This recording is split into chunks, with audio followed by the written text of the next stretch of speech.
resistance from people who reject the idea that African Americans are the true indigenous people of America, and by extension, the world.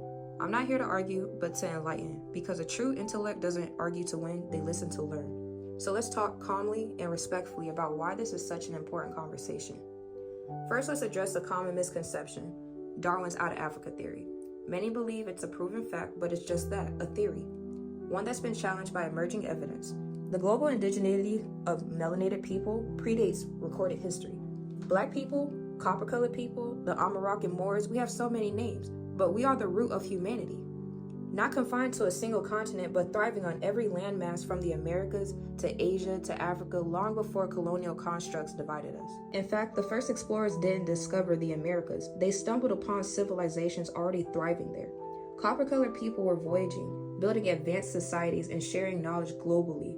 The Olmecs of ancient America, with their undeniable black features, are just one of many examples. Some literally have froze, and I'm pretty sure the Mayans depicted themselves this way because they knew what they looked like. And for those of you who say, well, what about Africa? Yes, Africa holds a profound place in history, but the cultural and spiritual practices found there also trace their origins to the Americas.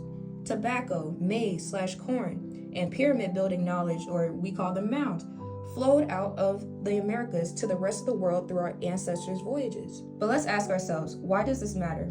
Why are some so quick to cling to theories designed to limit us?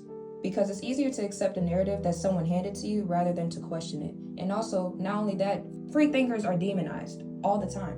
We live in an age of information, yet many choose willful ignorance. To those watching, I challenge you, read, explore, and question the history you were taught. We have the resources at our fingertips. There is no excuses. A real seeker of truth and knowledge embraces new perspectives and isn't afraid to admit they were wrong. And definitely don't just denounce something because it's not something that you favored or liked. Emotions have to be taken out of it.